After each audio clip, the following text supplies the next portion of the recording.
Hello guys and welcome back to another FPL video. Today we're going to discuss how my team is going to look like for Game Week 13. Game Week 13 is the fatal game week, like number 13 if you believe in such things, but let's see how it goes. I think I have a good squad, but before that let's see how my team did in Game Week 12.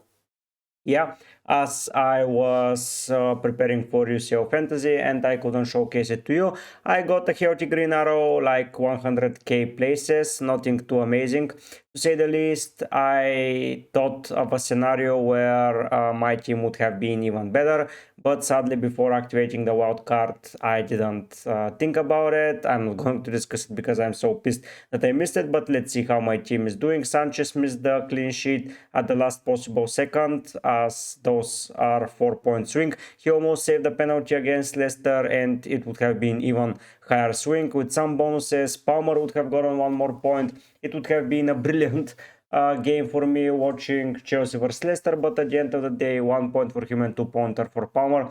Nothing too amazing. From Arsenal's perspective, Timber did alright. I like the pick that I made and the choice that I make, so I think that I'm going to stick with him.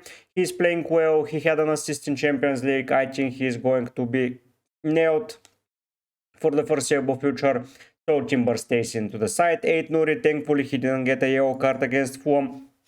He conceded a goal, didn't participate a lot in the attack as he was more likely a third center back on the left side of the defense, but I think going forward he's going to improve and he has the fixture run to back it up, so yeah.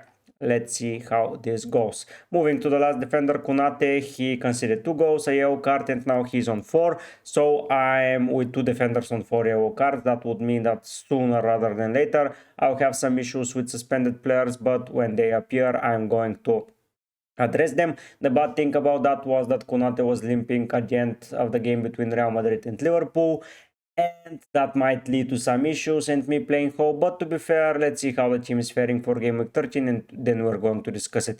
In midfield, apart from Salah, the rest of it blanked. Bruno 2-pointer, and Mbumo 3-pointer, and Palmer 2-pointer.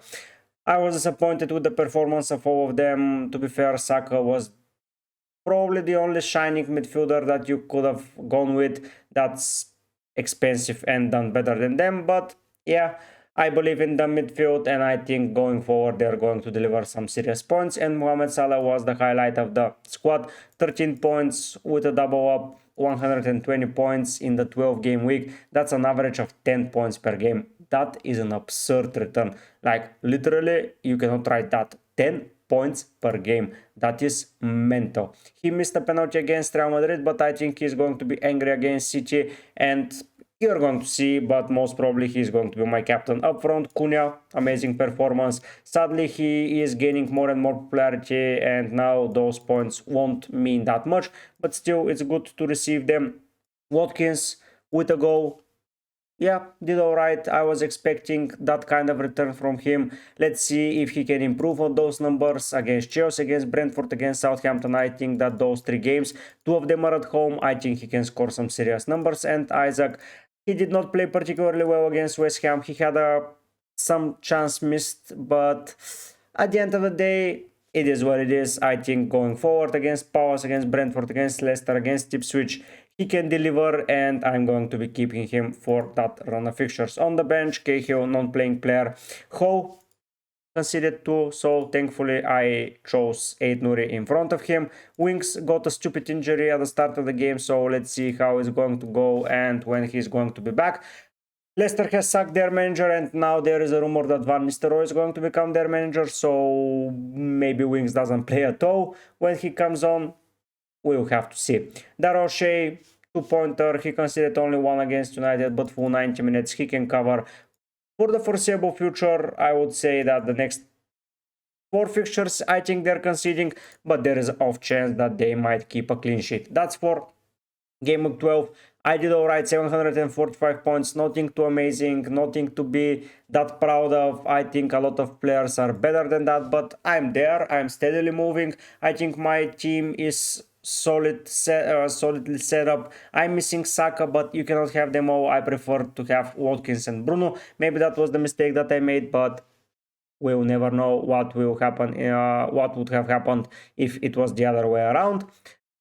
Now let's go to see how my team is going to look in game week 13. Sanchez in goal against Villa. I expect him to concede, but honestly, I don't really care about that performance. Timber against West Ham, a must start. 8 Nuri against Bournemouth, a must start. And Ho against Palace, a must start. Konate is downgraded to the bench, so even if he has a 1 week injury or something like that, he can then recover and come back for the next game against Newcastle. If not, Darrell Shea will cover for him, but hopefully Konate is fit. In my midfield, I think I have a favorable fixture run in my midfield. 4 midfielders with home fixtures: City, Villa, Leicester and Everton. Aston Villa is the best defense of those 3 teams. Like, City are really struggling. They have been conceding 2 or 3 goals left, right and center, and I think Liverpool, with the way they're playing, they can do some serious damage there the last game of the week. So then we're going to see what's the performance and how they're going to do it. A lot of games on Sunday, as Chelsea, Manchester United and Spurs are playing on Thursday night. Palmer against Villa, I don't expect too much, but still he's into the squad. And Bumo, here I expect a lot because some players have been selling him and it's time for him to hurt them. And the last player is Bruno Fernandes. After that, it's a bad fixture run for them. Arsenal and Forest is not that great, but yeah, probably may deliver. We never know. Isaac against Crystal Palace, he's staying for sure. Watkins against Chelsea, this is the hard fixture, and after that is Brentford and Southampton. That is the week that I want him in, and Bournemouth, I think for Wolves are not going to be a problem. Home fixture, then it's 3 away in the next 4, but still I think Cunha can deliver.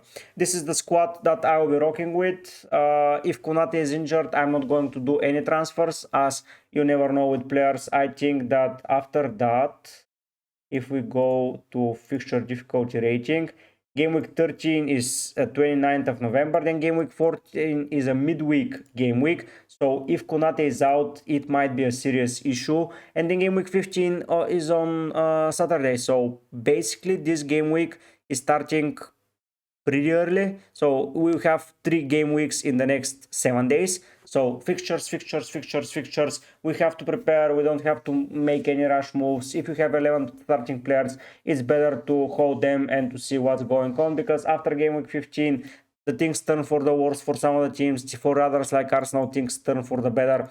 Come on. So I think a lot of things can change, and we enter the Christmas festive period, and we are going to see how the teams are going to proceed forward. But yeah, still I think my team is in a good place. I have players with good fixtures, I have players with good form, and I have a probable captain in Mohamed Salah. I think for me he is the best captain going into that game week. Maybe Mbumo against Leicester can be a shout out, Bruno against Everton can be a shout out, but I'm going for Mo Salah.